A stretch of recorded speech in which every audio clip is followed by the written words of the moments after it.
केंद्रीय मंत्रिमंडल में फेरबदल की चर्चा एक बार फिर तेज हो गई है। मंत्रियों के कैबिनेट से आउट और नेताओं के मंत्रिमंडल में एंट्री को लेकर कई सारे समीकरण उलट पलट किए जा रहे हैं। लोकसभा चुनाव की तैयारियों में जुटी बीजेपी ने बीती 4 जुलाई को तेलंगाना, पंजाब, झारखंड और आंध्र प्रदेश में प्रदेश अध्यक्ष भी बदल दिए।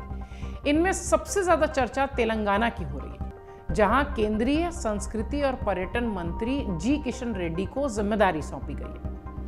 2014 से अब तक मोदी कैबिनेट में फेरबदल से लगातार मजबूत होने वाले कुछ मंत्रियों की कुर्सी पर भी संकट है।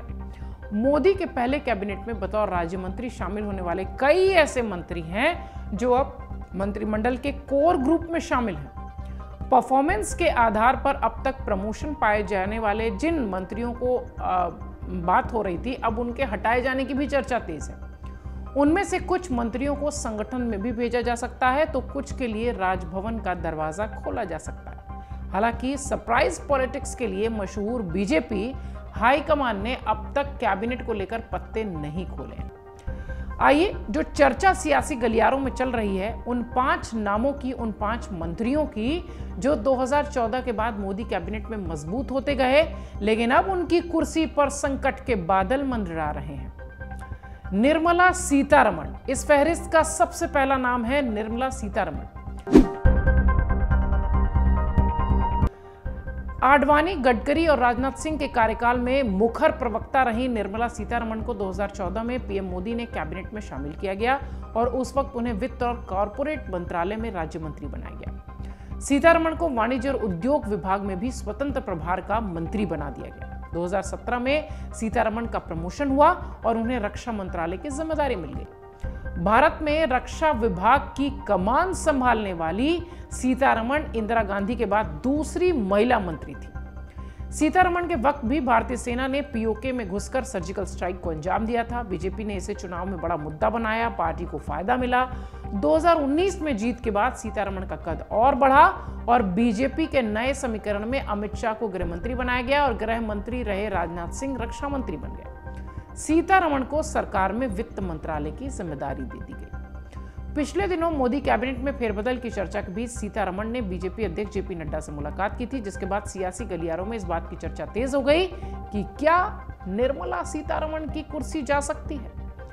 खैर, ये वो चर्चित नाम है जो सियासी गलियारों में कुर्सी जाने को लेकर चर्चा में। दूसरा बड़ा नाम है नरेंद्र सिंह तोमर। मध्य प्रदेश का ये बड़ा नाम, बड़ा चेहरा, ग्वालियर से सांसद हैं। 2014 में मोदी कैबिनेट में शामिल किया गया था उन्हें श्रम, रोजगार और इस्पात विभाग का मंत्री बनाया गया था। 2016 के फेरबदल में उनका कद बढ़ा। पंचायती राज के साथ साथ ग्रामीण विकास विभाग की जिम्मेदारी भी उन्हें दे दी गई। 2018 में तोमर संसदीय कार्य मंत्री की जिम्मेदारी उठाते दिखाई पड़े। 2019 के चुनाव में वो फिर ग्वालियर सीट से जीत कर आए और मोदी कैबिनेट में शामिल हो गए। इस बार उन्हें कृषि और किसान कल्याण विभाग की जिम्मेदारी दी गई। 2020 में हरसिमरत कौर बादल के कैबिनेट से जाने के बाद खाद्य प्रसंस्करण विभाग भी तोमर को दे दिया गया अतिरिक्त प्रभार के रूप में। अब 2023 के कैबिनेट फेरबदल में उनकी कुर्सी पर संकट के बादल हैं, ऐसा कहा जा रहा है। चर्चा तो यह भी है कि तोमर को मध्य प्रदेश बीजेपी अध्यक्ष की जिम्मेदारी भी दी जा सकती है। 2006 से 2010 और 2013 में वो मध्य प्रदेश बीजेपी के अध्यक्ष रह चुके हैं।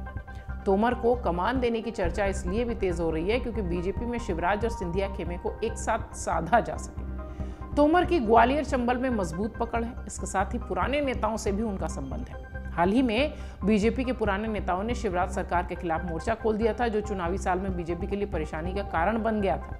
लेकिन फिलहाल इनकी वजह से, तोमर की वजह से काफी कुछ चीजें सामान्य दिखाई पड़ रही हैं। अब यह कहा जा रहा है कि हो सकता हो इनकी कुर्सी जाती है।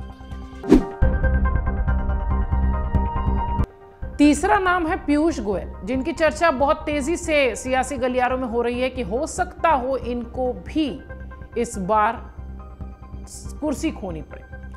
पीयूष गोयल बीजेपी के राष्ट्रीय कोषाध्यक्ष रह चुके हैं। पीयूष गोयल को 2014 में मोदी कैबिनेट में शामिल किया गया था। उन्हें ऊर्जा मंत्रालय का स्वतंत्र प्रभार दिया गया। 2017 के फेरबदल में पीयूष गोयल का कद बढ़ा और उन्हें रेलवे मंत्रालय की जिम्मेदारी दे दी गई। प्रधानमंत्री की गुड बुक में होने की वजह से उनके पास कोयला मंत्रालय भी था। 2018 में तत्कालीन वित्त मंत्री अरुण जेटली बीमार पड़े तो पीयूष गोयल को वित्त विभाग की जिम्मेदारी दे दी गई और उन्होंने ही जेटली की जगह बजट भी पेश किया था, अगर आप सबको याद होगा तो। 2019 में मोदी सरकार रिपीट हुई। माना जा रहा था कि गोयल को वित्त मंत्रालय मिलेगा, लेकिन उनका रेलवे मंत्रालय बरकरार रखा गया। हालांकि इसके वाणिज्य और उद्योग विभाग भी अतिरिक्त में दिए गए इनको।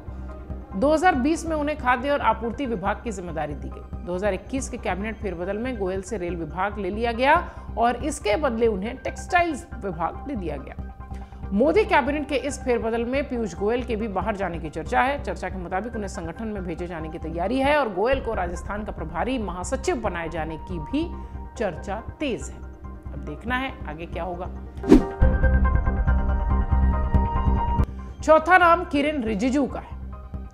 किरेन रिजिजू अरुणाचल पश्चिम से सांसद हैं और प्रधानमंत्री मोदी ने 2014 में अपने कैबिनेट में इन्हें शामिल किया था।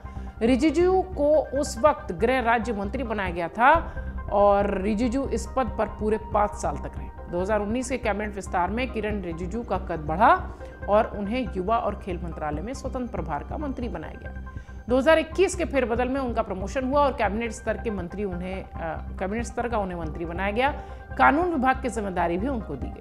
हालांकि कुछ महीने पहले ही उनसे कानून मंत्रालय छीन लिया गया था। इसके बाद इसके तुरंत ही बदले उन्हें पृथ्वी विभाग की कमान दे दी गई थी। मोदी के नए कैबिनेट फेरबदल में किरेन रिजिजू की कुर्सी भी खतरे में दिखाई पड़ रही है। पांचवा बड़ा नाम है वीके सिंह। सैन्य क्षेत्र से पहले अन्ना आंदोलन और फिर बीजेपी में आने वाले जनरल वीके सिंह को 2014 में मोदी कैबिनेट में शामिल किया गया। वीके सिंह को नॉर्थ ईस्ट और सांख्यिकी विभाग में स्वतंत्र प्रभार की जिम्मेदारी मिली। इसके साथ ही विदेश विभाग में राज्य मंत्री भी उन्हें बनाया गया। विदेश विभाग में राज्य मंत्री रहते हुए वीके सिंह यमन संकट के दौरान खुद वहां गए थे। प्रधानमंत्री मोदी ने यमन संकट के दौरान किए गए उनके कार्य को सराहा भी था। 2019 में जब मोदी सरकार 2.0 के साथ आई, यानी दोबारा आई, तो वीके सिंह को कैबिनेट में शामिल किया गया। उन्हें सड़क परिवहन विभाग में राज्य मंत्री बना दिया गया। 2021 में वीके सिंह को सड़क परिवहन के साथ साथ नागरिक विमानन विभाग भी राज्य मंत्री के तौर पर सौंपा गया। 2014 से 2019 का चुनाव गाजियाबाद सीट से वो जीत चुके थे और जो पहले राजनाथ सिंह का गढ़ माना जाता था। अब नए फेरबदल में वीके सिंह को हटाए जाने की चर्चा तेज है। चर्चा यह भी है कि कैबिनेट से हटाकर उन्हें किसी राज्य के राज्यपाल के पद पर भी भेजा जा सकता है या कुछ महीनों के लिए उन्हें कूलिंग पीरियड के लिए भी रखा जा सकता है। फिलहाल सियासी गलियारों में ये वो नाम थे जिनकी चर्चा हो रही है कि इनकी कुर्सी शायद जा सकती है। नया मंत्रिमंडल विस्तार, नया मंत्रिमंडल फेरबदल बहुत जल्द बीजेपी के खेमे में दिखाई पड़ेगा। अमर उजाला अब आपके टीवी पर भी। अपने स्मार्ट टीवी पर YouTube पर सर्च करें अमर उजाला, चैनल सब्सक्राइब करें और देखें ताजा खबरें, वो भी HD क्वालिटी में।